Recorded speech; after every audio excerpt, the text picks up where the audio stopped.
In today's day and age, your ability to churn out short format video content can eventually change the game for the brand. In the larger scheme of things, if you're set out to build 1,000 crore brand, you're spending a lakh and a half extra on your agency today is not going to matter as much. No, it's not going to matter. I think there's a misconception between growth, social media, and marketing team. If I'm thinking about one brand day in and day out for 365 days a year, there's only so much I can create. Like if Zomato went to an agency, Zomato wouldn't be Zomato. Starting today, if I was building out something today, I would get somebody who's really good at leveraging AI to churn creative.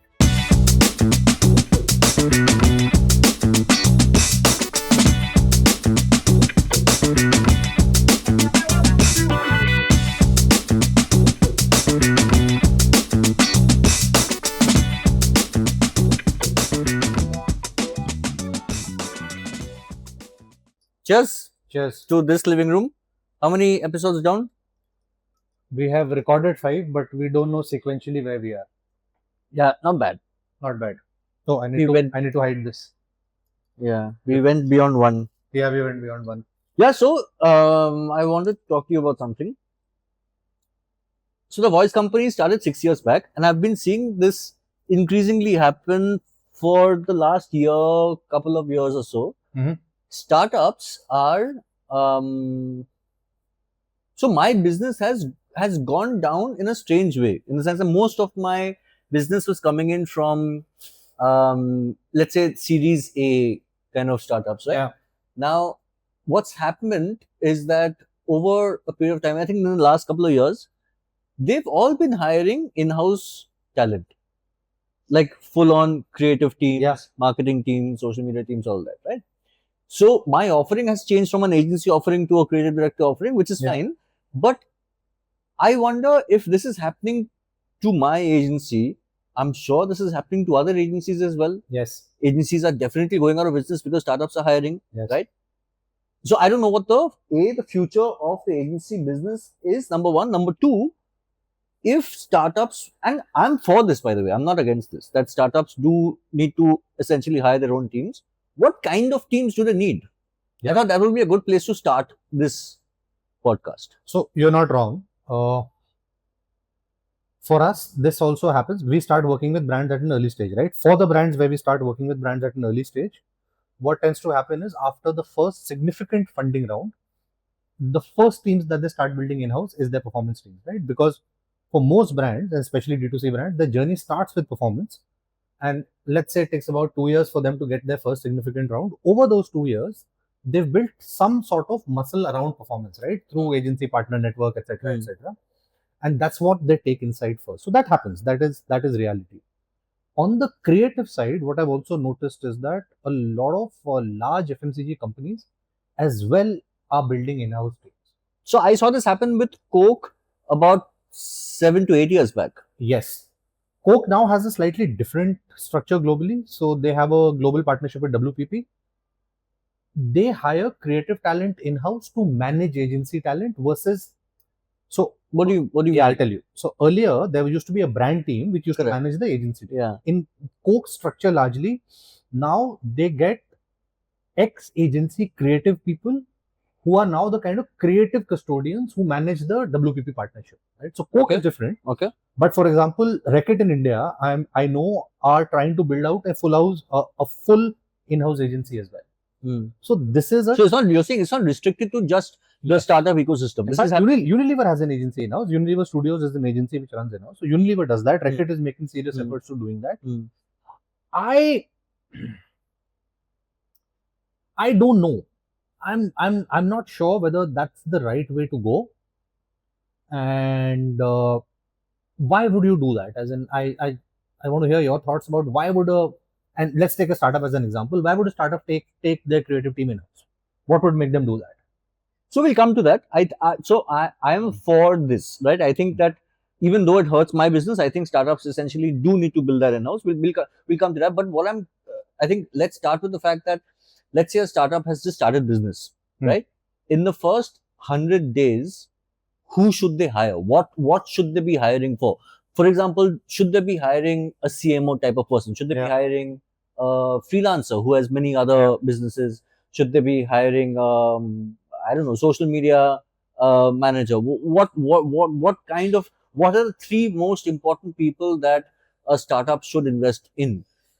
You can say they should not invest at all. You can say they can go to an agency, and that's fine. Yeah. But I'm curious as to know as to what your take on this is. So in fact, very interesting conversation I had very recently, right, with one of the early stage startups that we work with. They've raised reasonable capital, and I, I, I think two things, right, and we'll specifically talk about the first 100 days. It's a function of what the founder's core capability and background is as well. Okay, that's the first piece that we need to kind of factor in into the first 2-3 hirings. Now, if the founder comes with non-marketing, sales, digital kind of background where there is zero understanding, which is also the case, a bunch of founders are like that, then it's a different story. But if the founder has some sort of background in marketing, the founder should be leading one particular function where there is expert capabilities within the marketing funnel, right? That's something the founder should do.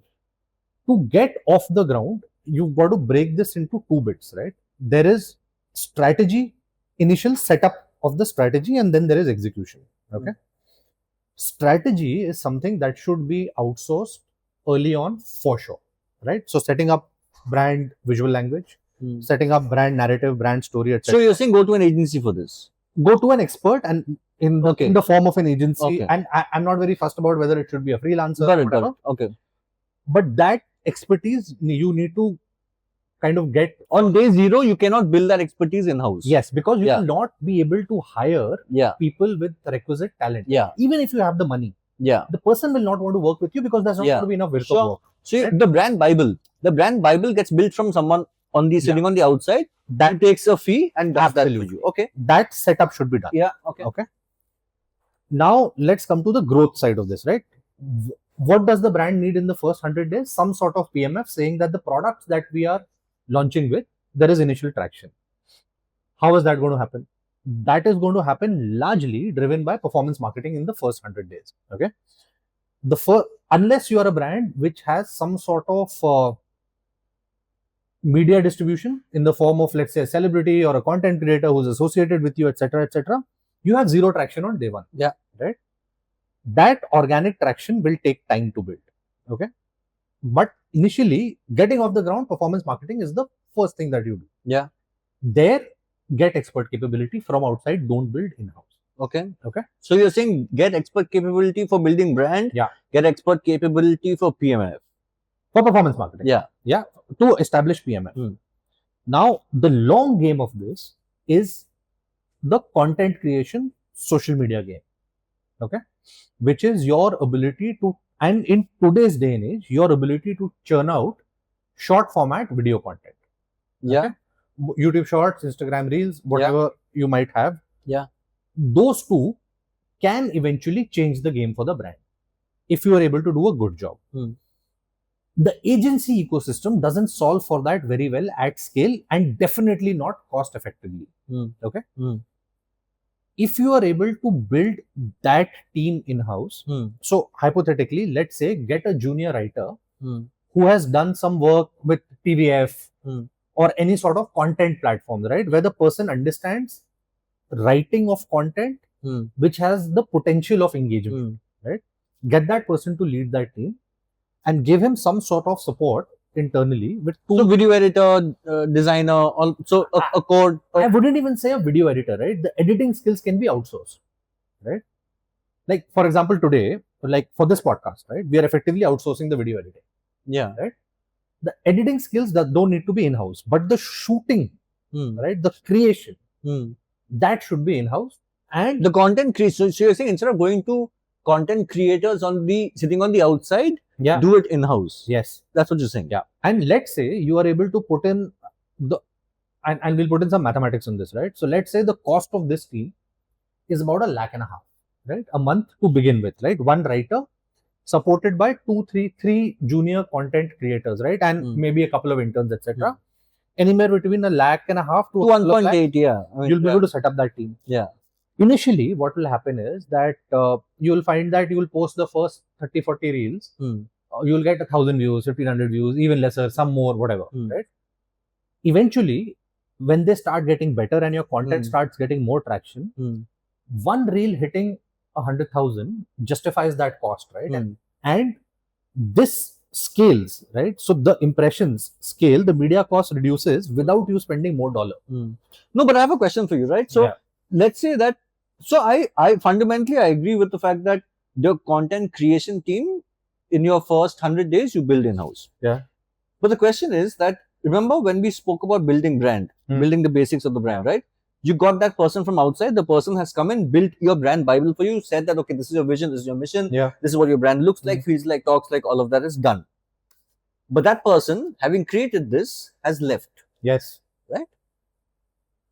This team that you're spending 1.5, 1.8 to 2 lakhs or whatever that you're spending on salaries, this team has no idea about brand building. Yes. Are you saying this team knows about content creation? Yes. Right? Yes. So on one side, you have the brand Bible, Oh, that's the which is done. Mm. And on the other side, you have a content creation team, which is there. Yeah. Now, these two are not talking to each other, and there's no one in the middle to facilitate this conversation happening. So my question to you is that, do you not think that this entire team is gone to waste then? What No. are they creating content Yeah. towards? So, okay. So I'll tell you. So let's say a good brand document, right, will at the end also have elements of execution, right? So for example, It'll have elements, but it's not going to do like 500 pieces of content for you. of course not. It will have elements, right? So Yeah. So like on social, it will tell you that for the brand to happen, the execution on the brand to happen, it will tell you that, okay, these are the 4-5 content pillars around which you should be making content, right? And there'll be a tone of voice, etc. All that will happen. Now, the jump is not that much, right? Once the intellectual work on the brand is done and you've given direction. So let's say you tell the writer that content pillar 1, 2, 3, 4, 5 is what you need to be writing about. Largely, my tone of voice on the brand is this, right? And now run wild, create content at scale. Right? You will not be 100% there, but if there is a reasonable team behind it, and if there is monitoring happening, not at the micro level, as in I hate when the founding team will get involved and start checking each and every piece of content which is going out, because it's just a waste of everybody's time, right? Unless it's very off, where you're doing something dramatically wrong, you shouldn't be doing that. But if it is 50%, 60%, 70% there, let it roll. You can course correct, right? Once a month, sitting with the team, ideating, saying that, hey, listen, this is what our content was looking like. This is what our brand is about. Are these two talking to each other, right? You can zoom out, have that view, and then regroup the content creation in the coming months as well. That's possible. Yeah, difficult, but possible. But having said that, there is no other option really, if you think about it. I mean, yeah, the only other option is that if you have a lot of money, then obviously you get it done from outside. Okay. Now the other thing is that, okay, so we've spoken about the first 100 days. Now let's say that moving beyond the first 100 days, you want to, and let's assume that you want a startup founder or whatever, this person wants to build out in-house capabilities, right? I think there's a misconception between growth, social media, and marketing team. Yes. Right? Now, I'll be honest, I'm not very clear on this myself. I have no idea what a growth hacker is. I've seen this term being tossed around a lot. I have no idea what a growth hacker is, right? Now, when someone is looking for a growth hacker or like a growth team, what's the differentiation between these three functions, and what is really needed versus what is good to have? Okay. So, what is the role of the marketing team overall, right? So let's just define the role of the function of the team, the marketing team first. It's broken into two parts for me. The first part is that the marketing team is the custodian of the consumer's voice. Okay. They are the ones who have to take ownership that, hey, listen, we will listen to what our consumers are saying and we will try to deliver on that through our brand promise, right? As in that's one part of the role. The second part of the role is to own the PNL Yeah. and drive the PNL. Yeah. Right. Now, the PNL can be broken down into many bits, right? So there is like product cost, there is sales and marketing cost, etc., Yeah. etc. Every piece of the PNL is owned by the marketing team. Hmm. So the delivery of profitability on a brand is the marketing team's responsibility, right? Hmm. And a very good way of constructing a marketing team is to look at various different elements of the PNL and say that, okay, who controls what, right? So, for example, sales and marketing spends, right? In the world of digital, most of the spends are going to be all online spends, right? Performance spends, awareness spends, influencer spends, etc., etc. So, and if you're a product brand, if you're a D2C product brand, you would make those spends between your D2C platforms, marketplaces, quick commerce, etc., etc. So the role of the growth team, so to say, are the people who are given a certain budget out of your total marketing line. If I'm spending 100 rupees on marketing, let's say I'm going to give them 50 rupees, right? They are going to take that 50 rupees and be responsible for top line delivery of that 50 rupees. Now, I didn't understand, Jakshi, what you just said. okay, so let's So say, marketing, I get. Marketing, I work with marketing teams, so I understand what marketing does. Growth team, I have no clue what the growth team does. Okay. Who is a growth person? So I'll tell you what are the capabilities. I'll tell you who a growth person is. So people who interface with us on the brand side, right, with my agency team, are people who are usually part of the growth team. But that's your marketing head. Not necessarily, right?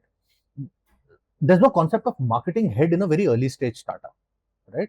Either it is the founder leading it, yeah, or there is a person whose primary responsibility is marketing operations, right? So that person is kind of managing all the agency partnerships and whatever the brand is doing on. So are you saying that it's the same person? The growth person and the marketing person is the same person? Initially, it's the same person, right? So that person is not the custodian on brand. Okay, the custodian on brand is somebody else. The custodian on brand saying that, hey, listen, everything that we do has to deliver on our brand's vision mission. Initially, that's the founder, right? The growth person is saying that, okay, you've given me certain tools, you've given me a product, you've given me certain money to spend. I'm going to get you revenue, right?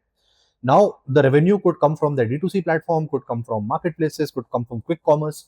So essentially, the responsibility of managing money being spent on these platforms, using the right set of creatives, setting up what offers, promos, bundles, participation. But marketing has a huge role to play in that. Yeah, so so obviously growth also sits under the marketing team, right? It's not separated, it's part of the marketing team. But this person is primarily driving revenue. Okay. Theoretically, the creative that gets used for performance marketing, the evaluation of that creative should not be done by this growth person. Okay. Should be done by somebody who's the custodian on brand. Yeah. Right. Initially, if you don't have those two resources, this person kind of overlaps. But that's where the lines become kind of drawn, right? No, but like, do you so in first 100 days? Now let's talk about the first 3 years. In the first 3 years of a brand's journey, does a brand really need a growth person? Does a marketing person do the job? What are the pros and cons? No, so I'm not understanding what do you mean by a marketing person? Who's the marketing person? I'm referring to someone as a marketing leader, marketing head. And what is the marketing head supposed to do? As in, what capabilities will the marketing head bring to the table? Look at PNL, but look at PNL through the lens of brand. There's a lot of operations involved in this as well, Bo. See, the marketing leader, right? And let's assume for the first 3 years, a lot of this marketing will be led by one of the co-founders.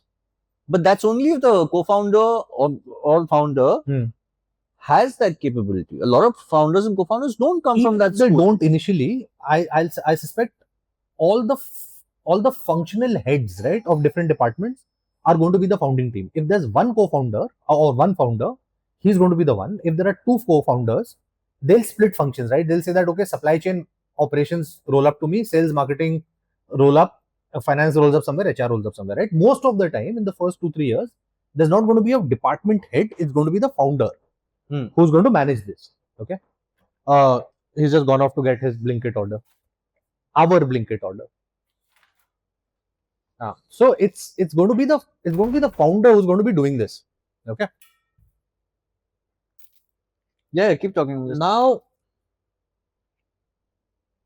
the founder will also get pulled into various different directions, right? A large part of the founder's role initially will be optimizing on supply chain. And let's say there are two people, if somebody is doing supply chain management, right? As in he's optimizing for that. The other founder, a large part of the founder's work is also going to be around partnerships and investor relations, finding VCs, finding investors, right?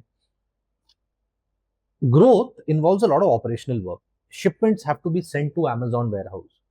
Ad accounts have to be loaded with money. Weekly reviews have to happen. So you're saying this is the role of a growth person. Yeah. So this is, and like deep diving into campaigns, what products are selling, how do we increase revenue for one product, like the strategizing and the execution with the agency partner network.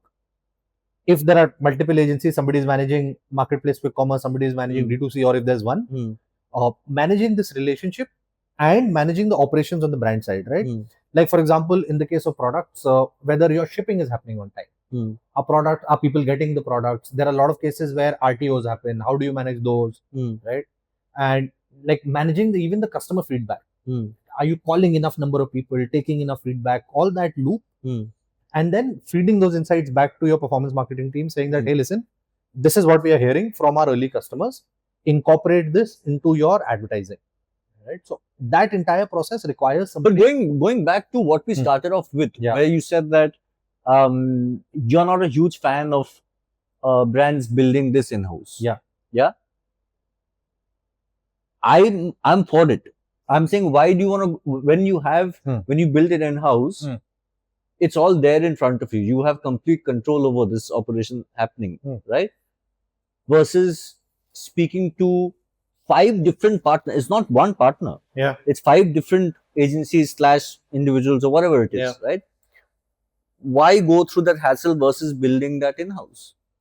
I would think it's much simpler to build it in-house. Just capability. What do you mean? Yeah, I'll tell you. And shortening the learning curve. Okay. Now, we'll take an example of creative. Okay. When you are part of mainline agencies, suppose a brief came, right? It could possibly go to 2-3 people in the creative team. Yeah. Right. And whoever's idea internally was good. Yeah, that would get presented. They would go present. Yeah. Right. Now, even if you are a 100-200 crore company, you're not going to hire 3 senior creative resources in-house. What will they do all the time? Even if you can afford it, forget the money side, right? You don't have enough volume of work to support 3 senior creative directors. No, you don't hire 3 senior creative directors. You'll only get 1. Yeah. Right?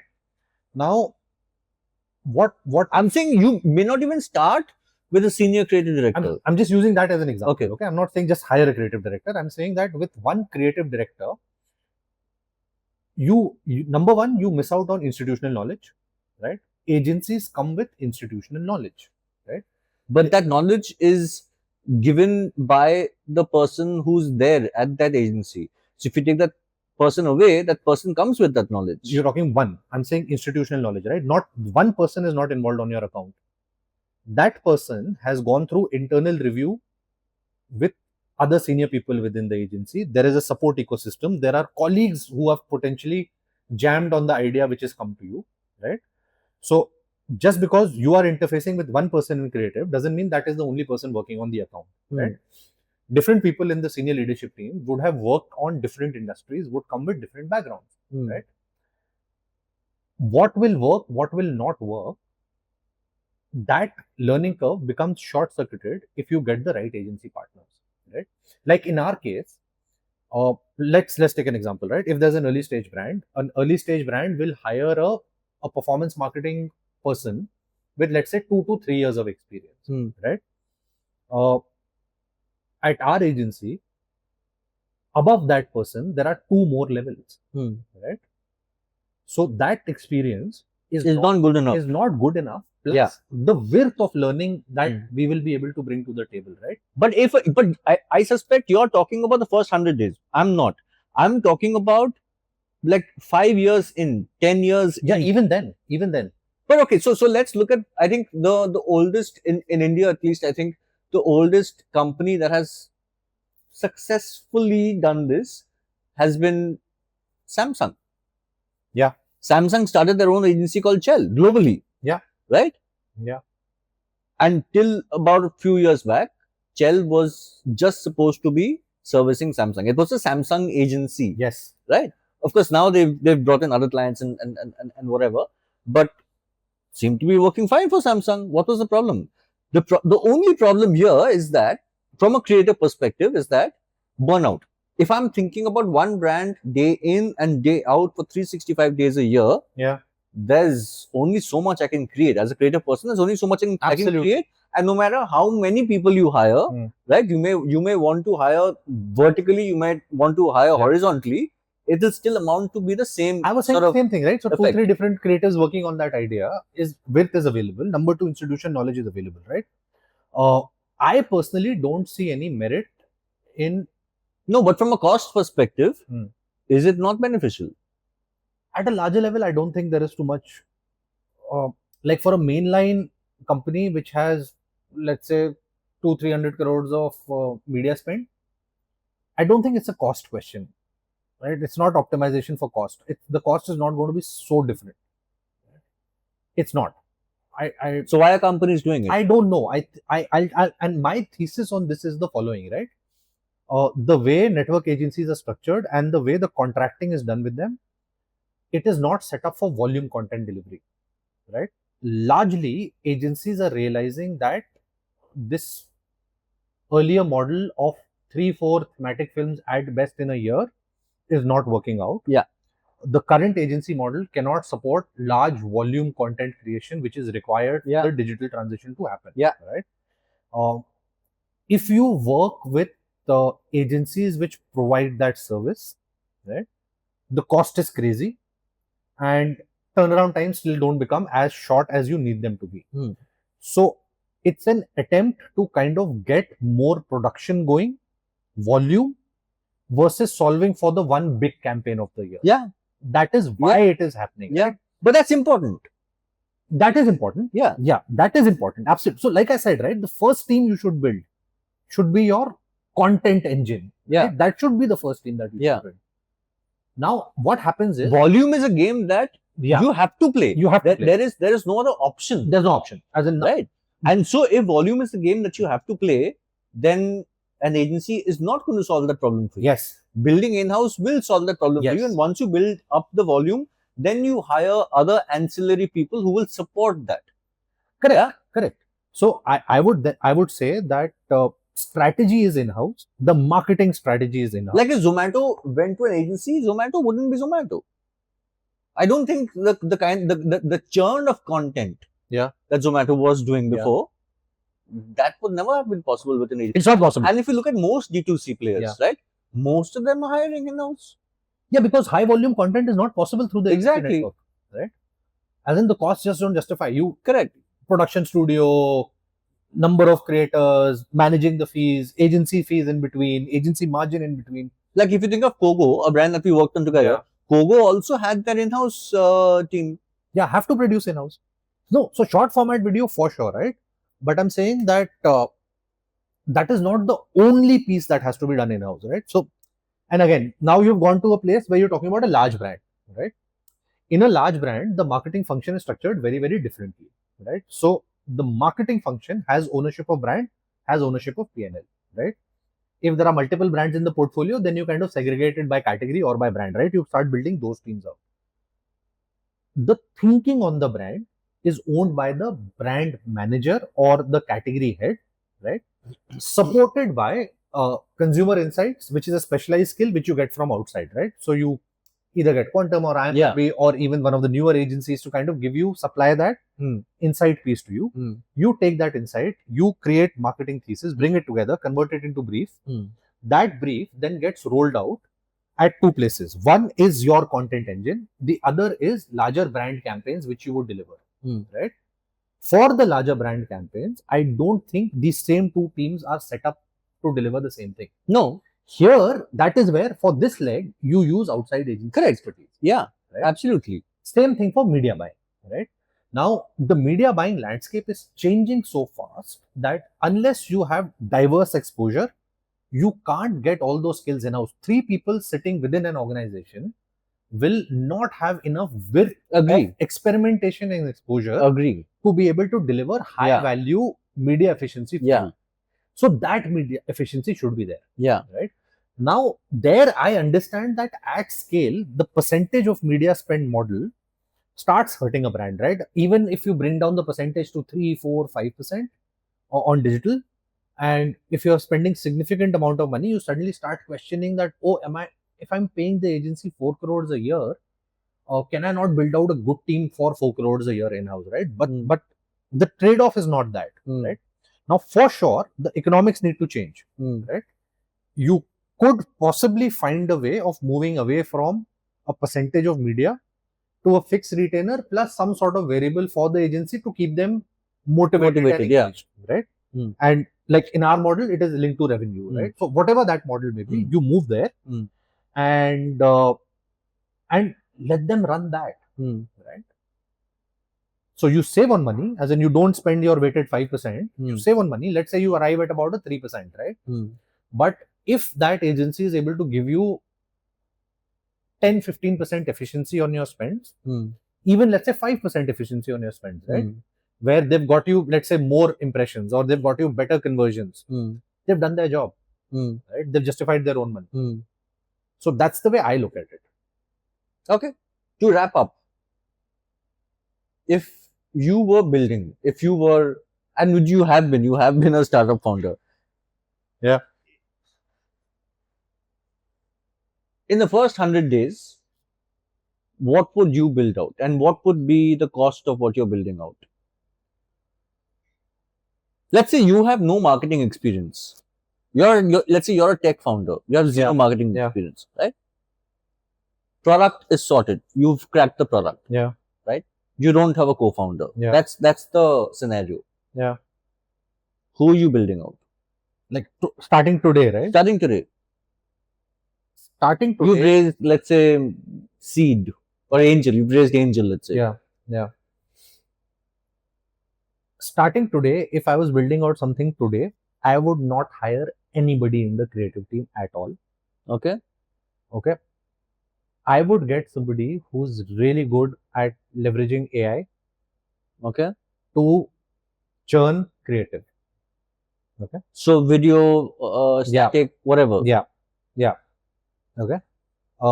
This would be your first in-house hire. Yes. So I'm curious, what kind of a person are you? You're not obviously looking for a traditional copywriter or a designer, or it doesn't make sense. It doesn't matter to you who this person is, as long as this person is great with AI. Yeah. Yeah. Doesn't okay. matter. Okay. Okay. And how many years of experience? How much would you be paying? See, this industry is so new that, and these tools have been in existence for the last 1 year, right? So years of experience here doesn't matter at all. The ability to leverage AI to create content at scale, I would get one such resource. I would pay that resource $1 lakh a month. Okay. Okay. And but so here's the thing, right? Creating content at scale has less to do with the person and more to do with your memberships of platforms. Coming to that, support that person with about another $500 a month of subscription. Right? But all of this content is fucking AI generated. There's no shoot happening. No shoot happening. No human being involved. None whatsoever. Okay. Like zero human beings. We will be very interested to know about this. I would set up 4-5 AI avatars. Right. I would use Sora to of yourself or for other people? Depending on the brand, right? I could creators. You're saying content creators, faces, even the founder, right? Whatever is the mix, right? I would initially, and again, I'm saying I have no money. Okay, like zero money. So 1 lakh and hold on. So we've reached 1 lakh for that person. I'm saying max. I think 50,000-60,000, 1 lakh, whatever. Okay. And for your subscription to platform, $500 a month should be good enough. $500 a month INR is how much? 40,000. 40,000. 45,000. So we reached 1.5 lakhs a month. Yeah. Okay. Yeah. And at 1.5 lakhs, I will have the ability to create infinite content. Anything and everything which I need from a content standpoint will be done. that is where I would go today. And This is first 100 days. You would survive with this person. dude, I would survive with this person for the first 6 months. Okay, because see, the feedback loop is also there, right? Now think of it this way: and with some amount of intelligence, I would set up my strat through GPT.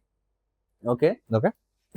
I would set up my strat. You would build your entire brand on AI, basically. Yeah. I would set up my strat to GPT with some amount of intelligence. I'm hoping that I'll be able to show forget it. Let's say I have zero marketing understanding. Okay. Common sense, I would ask GPT to set up my marketing strategy for me. I would find random people on LinkedIn saying that, hey, listen, I'm a first time founder. This is where I'm thinking of a marketing strategy. Take it to them, show it to them, right? Take some feedback.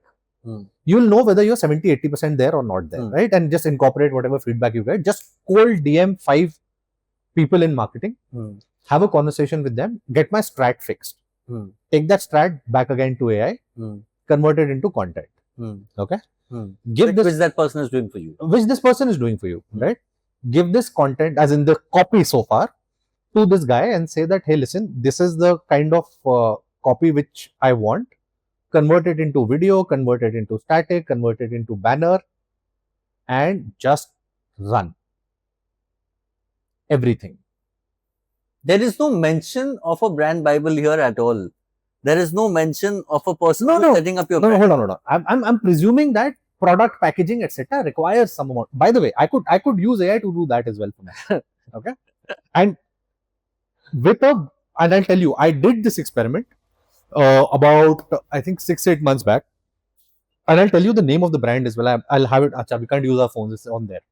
I was sitting one day and I started. This was the first time I started using Perplexity. Okay, and I was putting in some pitch for a skincare brand at that time. So skincare was going on in my head, right? So I was like, went to Perplexity, said that get me insights around skincare in India.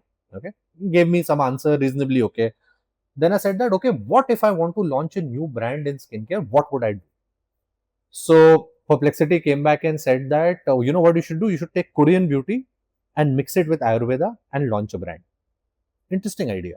I said, okay, tell me what are the first 5 products I should build and what ingredients should it have? Okay, give me an answer. Okay, screenshotted that, went back to GPT, put it there, saying that, hey, this is a brand I want to launch. Suggest names, right? Got a name. Like the name. Interesting meaning. I don't remember it right now, but it's there. I'll show you. And for this podcast, we'll put a screenshot of the packaging that it gave out. From there, I said that I'm doing skincare. This is the brand ethos, right?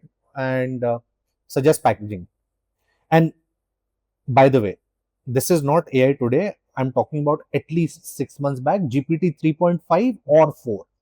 Not Nano Banana, not Midjourney, vanilla GPT.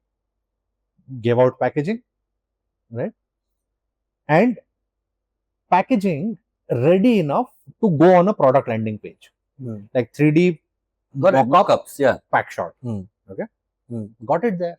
What brand Bible? What do I need?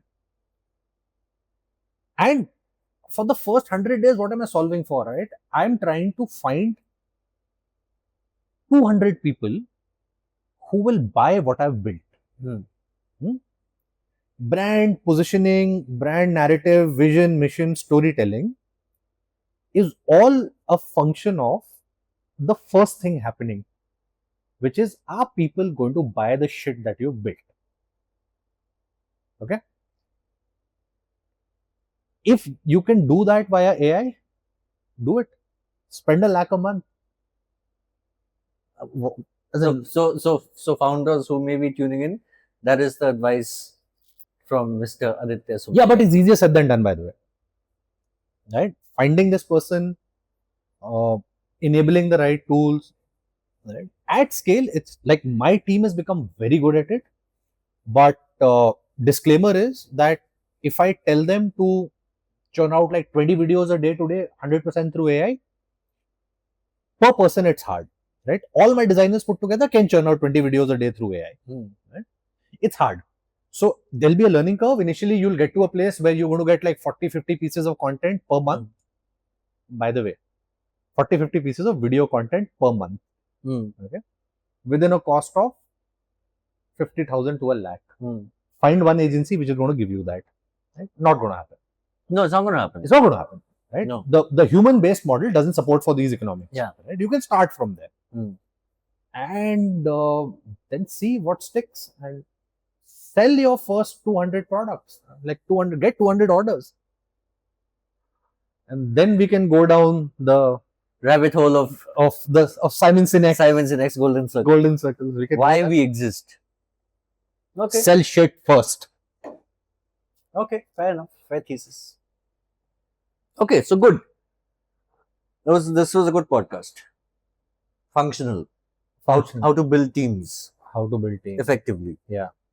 But in summary, I would say there are two parts to teams: strategy and execution. Right? Support operations in-house. Solve for things which need scale in-house. But wherever there is institutional knowledge and capability which will significantly change the impact of your marketing effort, outsource, even if it costs you more.